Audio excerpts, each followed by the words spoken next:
ಮುಧೋಳದ ಕಬ್ಬು ಬೆಳೆಗಾರರ ಹೋರಾಟ ಕೊನೆಗೂ ಅಂತ್ಯಗೊಂಡಿರುವಂತದ್ದು ಇವತ್ತು ನಡೆದಂತ ಮುಧೋಳದ ಹೊಸ ಐಬಿಯಲ್ಲಿ ನಡೆದಂತ ಜಿಲ್ಲಾ ಉಸ್ತುವಾರಿ ಸಚಿವ ಆರ್.ಬಿ. ತಿಮ್ಮಾಪುರ್ ಅವರ ನೇತೃತ್ವದಲ್ಲಿ ನಡೆದಂತ ಕಬ್ಬು ಬೆಳೆಗಾರರ ಜೊತೆಗಿನ ಸಭೆ ಅಂತ್ಯವಾಗಿದೆ. ಸಭೆಯಲ್ಲಿ ಈಗ ಏನು ಕಬ್ಬು ಬೆಳೆಗಾರರು ಏನಿದ್ದಾರೆ, ಮುಧೋಳದ ಕಬ್ಬು ಬೆಳೆಗಾರರು ಸರ್ಕಾರದ ತೀರ್ಮಾನಕ್ಕೆ ಒಪ್ಪಿಗೆನ ಕೊಟ್ಟಿರುವಂತ ವಿಷಯ ತಿಳಿದು ಬಂದಿದೆ. ಹೀಗಾಗಿ ಈ ಬಗ್ಗೆ ಮಾತನಾಡೋದಕ್ಕೆ ಕಬ್ಬು ಬೆಳೆಗಾರರ ಸಂಘದ ಅಂದ್ರೆ ಪ್ರಮುಖ ಬೆಳೆಗಾರರು ಮತ್ತು ರೈತ ಮುಖಂಡರಾದಂತಹ ಬಸವಂತಪ್ಪ ಕಾಂಬಳಿ ಅವರು ನಮ್ಮ ಜೊತೆ ಇರುವಂತದ್ದು. ಅವ್ರನ್ನೇ ಮಾತನಾಡಿಸ್ತಾ ಹೋಗ್ತೀನಿ. ಸರ್, ಇವತ್ತಿನ ಮೀಟಿಂಗ್ ನಲ್ಲಿ ಏನಾಯ್ತು?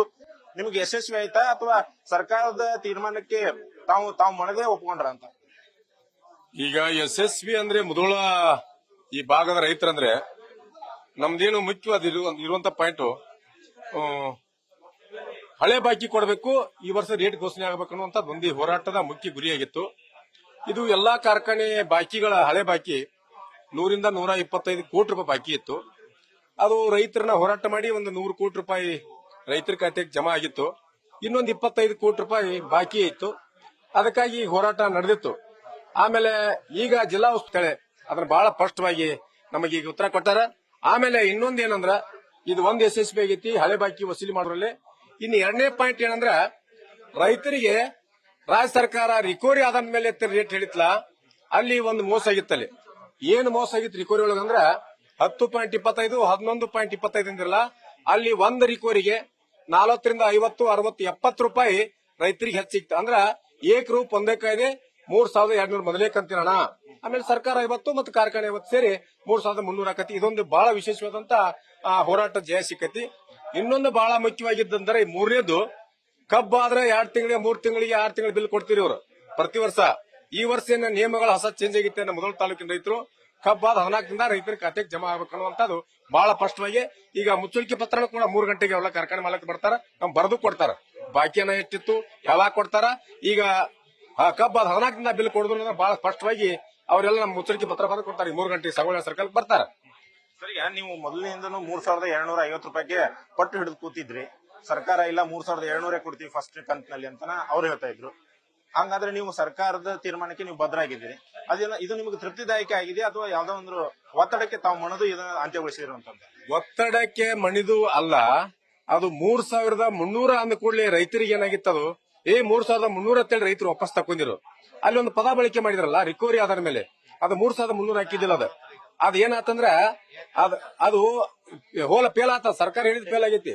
ಅದನ್ನ 3200 ಪಕ್ಕ ಮಾಡಿದ್ವಿ ನಾವು. ಸರ್ಕಾರ ಹೇಳಿದ ಪ್ರಕಾರ ಆದ್ರೆ 10.25ಕ್ಕೆ 3100 3050 30 ಹಿಂಗಾಕಿತ್ತದ.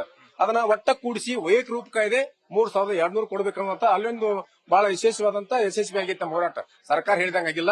ಆಮೇಲೆ ಎರಡನೇ ಕಂತಿನಲ್ಲಿ ಸರ್ಕಾರದಿಂದ 50 ರೂಪಾಯಿ, ಕಾರ್ಖಾನೆಯಿಂದ 50 ರೂಪಾಯಿ ಸೇರಿ 3300 ರೂಪಾಯಿ ಈಗ ಕರೆಕ್ಟ್ ಆಗಿ ಬಿಡ್ತದ. ಮೊದಲಿನವ್ರು ಆದೇಶ ಹೊಡಿಸಿರಲ್ಲ, ಆ ಕಾರ್ಖಾನೆ ಚಾಲು ಆಗಿಬಿಟ್ರ ನಮಗ್ ಭಾರಿ ಮೋಸ ಆಕಿತ್ತು. ಕನಿಷ್ಠ 60 ರಿಂದ 70 ರೂಪಾಯಿ ಅಲ್ಲಿ ಭಾರಿ ಮೋಸ ಆಕಿತ್ತು. ಆಮೇಲೆ ಮೊದಲ ಹೋರಾಟದೇನು ಹಳೆ ಬಾಕಿ ಇತ್ತರ 125 ಕೋಟಿ ರೂಪಾಯಿ ಅದನ್ನು ವಸೂಲಿ ಮಾಡ್ಕೊಳ್ಳೋ ಕಾರ್ಯಕ್ರಮ ಈ ರಿಕವರಿ ಆದ ಮೇಲೆ ಹೇಳಿದಂತದ್ದು. ಇನ್ನೊಂದು ಬಹಳ ವಿಶೇಷವಾದ 3 ಪಾಯಿಂಟ್ ಅಂದ್ರೆ, ಕಬ್ಬಾದ 14 ದಿಂದ ಬಿಲ್ ಕೊಡ್ಬೇಕಂತ ಮುಚ್ಚಳಿಕೆ ಪತ್ರ ಬರೆದು ಕೊಡಾಕ್ತಾರೆ. ಅದೊಂದು ವಿಶೇಷವಾದಂತದ್ದು ಮುಧೋಳ ಹೋರಾಟ ರಾಜ್ಯದ ರೈತರಿಗೆ ಅನ್ವಯಿಸುವಂತ ಕಾರ್ಯಕ್ರಮ ಅಂತೇಳಿ ನಾವು ಹೇಳಕ್ ಬಯಸ್ತೀವಿ. ನಿಮ್ಮ ಸರ್ಕಾರದ ನಿರ್ಧಾರ ಆಗಿರ್ಬೋದು, ತಮ್ಮ ಒಂದು ಇವತ್ತಿನ ಮೀಟಿಂಗ್ ಆಗಿರ್ಬೋದು, ನಿಮಗೆ ಯಶಸ್ವಿ ಅನಿಸಿದೆ, ತೃಪ್ತಿದಾಯಕ ಅನಿಸಿದ್ಯಾ? ಹೌದು, ಬಾಕಿ ವಸೂಲಿ ಆಯ್ತು ಒಂದು. ಆಮೇಲೆ ರಿಕವರಿ ಆಧಾರ ಮೇಲೆ ಅಂತ ರಿಕವರಿ ಆದಲ್ಲಿ ಎಂದೂ ನಾವು ಒಪ್ಪಿಲ್ಲ. ರಿಕವರಿ ಮೋಸ ಆಗಿತ್ತಿಲ್ಲ, ಅದನ್ನ 3 ದಿನ ರೇಟ್ ತಗೊಂಡಿವಿ. ಇದು ಎರಡನೇದು. ಮೂರನೇದು 14 ದಿನದಾಗ ರೈತರಿಗೆ ಕೊಡ್ತಾರೆ ಬಿಲ್ ಅಂದ್ರೆ ಇದೊಂದು ವಿಶೇಷವಾದಂತ ಇವತ್ತಿನ ಈ ವರ್ಷದ ಕಾರ್ಯಕ್ರಮ ಯಶಸ್ವಿ ಆಯ್ತು ಅಂತ ಹೋರಾಟ ಆಯ್ತು, ಯಶಸ್ವಿ ಆಯ್ತು. ಹೋರಾಟ ಯಶಸ್ವಿ ಆಗಿದೆ. ಆದ್ರೆ ಇನ್ನೂ ಮುಂದಿನ ದಿನಮಾನದ ರೈತರೆಲ್ಲ ಕಬ್ಬು ಬೆಳೆಗಾರ ಜಾಗೃತ ಆಗಿರಬೇಕು. ರಿಕವರಿಯನ್ನ ಮೆಚ್ಚಬಾರ್ದು. ರಿಕವರಿ ಬಾರಿ ಮೋಸತಿ. ಆ ರಿಕವರಿ ಆಧಾರ ಮೇಲೆ ನಾವು ಯಾವಾಗೂ ರೈತರು ಉದ್ದಾರ ಆಗಲ್ಲ ಅಂತೇಳಿ ಕಬ್ಬು ಬೆಳೆಗಾರರಿಗೆ ನಾ ಹೇಳಕ್ ಇಷ್ಟಪಡ್ತೀನಿ. ಈ ಹೋರಾಟಕ್ಕೆ ಎಲ್ಲಾ ರೈತರಿಗೆ ಅನುಕೂಲ ಆಗೈತಿ. ಎಲ್ಲರಿಗೆ ನಮಸ್ಕಾರ. ಎಲ್ಲಾ ರೈತರಿಗೆ ವಿನಂತಿ ಹೇಳ್ತೀವಿ. ಇದಿಷ್ಟು ರೈತ ಮುಖಂಡರಾದಂತಹ ಬಸವಂತಪ್ಪ ಕಾಂಬಳೆ ಅವರ ಮಾತಾಗಿರುವಂತದ್ದು. ಅಂದ್ರೆ ಇವತ್ತಿನ ಮೀಟಿಂಗ್ ಅಲ್ಲಿ ತಮಗೆ ಯಶಸ್ವಿ ಸಿಕ್ಕಿದೆ, ಹೀಗಾಗಿ ನಾವು ತೃಪ್ತಿದಾಯಕ ಆಗಿದ್ದೀವಿ ಎಂಬ ಮಾತನ್ನ ಬಸವಂತಪ್ಪ ಕಾಂಬಳೆ ಅವರು ಹೇಳ್ತಾ ಇರುವಂತದ್ದು. ಇನ್ನು ಸದ್ಯ ನನ್ನ ಜೊತೆ ಇನ್ನೊಬ್ರು ರೈತ ಮುಖಂಡರಾದಂತಹ ಈರಪ್ಪ ಹಂಚನಾಳ್ ಅವರು ಕೂಡ ಇರುವಂತದ್ದು. ಅವ್ರನ್ನು ಕೂಡ ಮಾತನಾಡಿಸ್ತಾ ಹೋಗ್ತೀನಿ. ಸರ್, ಇವತ್ತು ಸಭೆ ಆಯ್ತು. ಸಭೆಯಲ್ಲಿ ನಿಮಗೆ ಯಶಸ್ವಿ ಆಯ್ತು ಅಂತ ಕೇಳ್ಪಟ್ಟೆ. ನಿಮಗೆ ಸಭೆಯಲ್ಲಿ ಯಶಸ್ವಿ ಆಗಿರುವಂತದ್ದು ತೃಪ್ತಿ ಇದೆಯಾ ಅಥವಾ ಇಲ್ವಾ? ಅದು ತೃಪ್ತಿ ಆಗುವಂತ ಯಶಸ್ವಿ ಅಲ್ಲ. ತಾತ್ಕಾಲಿಕ ನಾವು ಹೋರಾಟ ಹಿಂದಕ್ಕೆ ತಗೊಂಡೆವು. ಅದು ಒಂದು ಇವತ್ತಿನ ದಿವಸ ಜಿಲ್ಲಾ ಉಸ್ತುವಾರಿ ಮಂತ್ರಿ ಹಾಗೂ ಜಿಲ್ಲಾ ಅಧಿಕಾರಿಗಳು, ಜಿಲ್ಲಾ ಎಸ್ ಪಿ ಅವ್ರ ನೇತೃತ್ವದಾಗ ಸಭೆ ಮಾಡಿದಾರೆ. ಆ ಸಭೆ ಮುಖಾಂತರ 3300 ರೂಪಾಯಿ ಕೊಡಾಕ್ ಒಪ್ಕೊಂಡಿದ್ದಾರೆ. ಮೊದಲೇ ಕಂತಿನೊಳಗೆ 3200, ಎರಡನೇ ಕಂತಿನೊಳಗೆ 50 ಸರ್ಕಾರ ಕೊಡ್ತೀವಿ ಅಂತ ಹೇಳ್ಯಾರು. ಅದು ತಾತ್ಕಾಲಿಕ ಹಿಂದಕ್ಕೆ ತಕೊಂಡೆವು. ಅದು ಏನು ಇನ್ನೊಂದ್ ಏನಂದ್ರೆ ನಮ್ದು ಯಶಸ್ವಿ ಅಂದ್ರೆ ಹೋರಾಟದ ಯಶಸ್ವಿ, ಒಂದು ಕಬ್ಬು ಬೆಳೆಗಾರ ಹೋರಾಟದ ಯಶಸ್ವಿ ಅಂದ್ರೆ ಹಿಂದೆ 5-6 ವರ್ಷಲಿಂದ ಬಾಕಿ ಉಳಿದಿದ್ದು ಕಾರ್ಖಾನೆಗಳು, ಆ ಬಾಕಿ ಮಾಡಿ ವಸೂಲಿ ಮಾಡಿರ್ತಕ್ಕಂಥದ್ದು ಒಂದು ಯಶಸ್ವಿ. ಅದ್ರ ಜೊತೆಗೆ ಇನ್ನೊಂದ್ ಹೇಳಕ್ ಇಷ್ಟಪಡ್ತೀನಿ ನಾನು, ಇವತ್ತು ನಿನ್ನಿನ ದಿವಸ ಏನು ಘಟನೆ ಆತ್ಲ ಒಂದು ಸಮೀರ್ವಾಡಿ ಸಕ್ಕರೆ ಕಾರ್ಖಾನೆ ಒಳಗ, ಆ ಘಟನೆ ನಾವು ಖಂಡಿಸ್ತೇವೆ.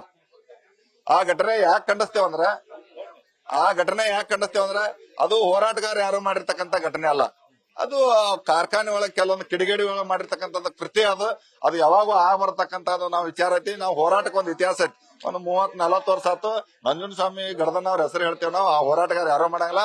ದಯವಿಟ್ಟು ಟ್ರ್ಯಾಕ್ಟರ್ ಮಾಲೀಕರು ಏನ್ ಸುಟ್ಟಾರಲ್ಲ ಅವ್ರಿಗೆ ನಾನು ಒಂದು ಮನವಿ ಮಾಡ್ಕೊತೇನೆ, ಹೋರಾಟಗಾರ ಯಾರು ಬೆಂಕಿ ಹಚ್ಚಿಲ್ಲಪ್ಪ, ಕಬ್ಬಿಗೆ ಬೆಂಕಿ ಹಚ್ಚಿಲ್ಲ, ಟ್ರ್ಯಾಕ್ಟರ್ಗೂ ಬೆಂಕಿ ಹಚ್ಚಿಲ್ಲ, ವಿಶ್ವಾಸ ಇಟ್ಕೋರಿ, ಹೋರಾಟ ಮೇಲೆ ಪ್ರೇಮ್ ಇರ್ಲಿ. ಯಾಕೆ ಹೇಳ್ತೇನಂದ್ರ ಈ HNT ಒಳಗೆ ಟ್ರ್ಯಾಕ್ಟರ್ದವ್ರಿಗೆ ನಾವು ಸಾಕಟ್ಟ ಹೋರಾಟದ ಮುಖಾಂತರ ಬಾಕಿ ವಸೂಲಿ ಮಾಡಿಕೊಟ್ಟಿದ್ದೇವೆ. ಒಂದೊಂದು ಕಾರ್ಖಾನೆ ಒಳಗೆ 20 ಕೋಟಿ ರೂಪಾಯಿ 25 ಕೋಟಿ ರೂಪಾಯಿ ಬಾಕಿ ಉಳಿದಿತ್ತು. ಒಬ್ಬೊಬ್ಬ ಟ್ರ್ಯಾಕ್ಟರ್ ಮಾಲೀಕರಿಗೆ 3 ಲಕ್ಷ 4 ಲಕ್ಷ ರೂಪಾಯಿ HNT ರೊಕ್ಕ ಬಂದೈತಿ. ಅದನ್ನ ಅರ್ಥ ಮಾಡ್ಕೊಂಡ್ ಕೇರಿಂದ ಹೋರಾಟ ಮೇಲೆ ಗೌರವ ಇರ್ಲಿ ಅಂತಕ್ಕಂಥದ್ದು ಹೇಳ್ತೇವೆ. ಹೋರಾಟಗಾರ ಮೇಲೆ ತಪ್ಪು ಭಾವಿಸಬಾರ್ದ ಟ್ರ್ಯಾಕ್ಟರ್ ಮಾಲೀಕರು. ಅದಕ್ಕೆ ನಾವು ಕಬ್ಬು ಬೆಳೆಸುವಂತ ರೈತರು, ಕಬ್ಬ ಸುಡುವಂತವ್ರಲ್ಲ. ದಯವಿಟ್ಟು ಯಾರು ಸುಟ್ಟಿಲ್ಲ. ಅದೇನ ಕಾರ್ಖಾನೆ ಮಾಲೀಕರು ಮಾಡಿದಾರಲ್ಲ, ಕಾರ್ಖಾನೆ ಮಾಲೀಕರು ಅಂತ ಯಾರ ಗುಂಡಾಗಳಿದ್ರ ತಕ್ಷಣ ಹೊರಗೆ ಹಾಕ್ಬೇಕು. ಕಾರ್ಖಾನೆ ಮಾಲೀಕರಿಗೆ ಮನವಿ ಮಾಡ್ಕೊತಾನ. ಯಾಕಂದ್ರೆ ಸಕ್ರೆ ಕಾರ್ಖಾನೆ ಮೇಲೆ ನಮ್ದು ಪ್ರೀತಿ ಐತಿ, ಕಬ್ಬು ಬೆಳೆಗಾರ ಮೇಲೆ ಅವ್ರದ್ದು ಪ್ರೀತಿ ಇರ್ಬೇಕನ್ನುವಂತ ವಿಶ್ವಾಸ ಮೇಲೆ ಅವ್ರು ನಡಿಬೇಕಂತಕ್ಕಂಥದ್ದು ಕಾರ್ಖಾನೆ ಮಾಲೀಕರಿಗೆ ಇನ್ನೊಂದು ಮಾತು ಹೇಳ್ತೀನಿ ನಾನು. ವಿಶ್ವಾಸ ಮುಖಾಂತರ ಅಂತ ಯಾವ ಕಿಡಿಗೇಡಿ ತಕ್ಷಣ ಹೊರಗೆ ಹಾಕಿರಿಂದ ಕಾರ್ಖಾನೆ ಸಂವಾದಿತ ಚರ್ಚೆ ಎಂಬ ಚಾಲ ಮಾಡಿ. ಇದಿಷ್ಟು ರೈತ ಮುಖಂಡರಾದಂತ ಈರಪ್ಪ ಹಂಚನಾಳ್ ಅವರ ಮಾತಾಗಿರುವಂತದ್ದು. ಕ್ಯಾಮರಾ ಪರ್ಸನ್ ಪಾಂಡುರಂಗ ಜೊತೆ ಕೃಷ್ಣ ಹಾದಿಮನಿ, ನ್ಯೂಸ್ ಫಸ್ಟ್, ಬಾಗಲಕೋಟೆ.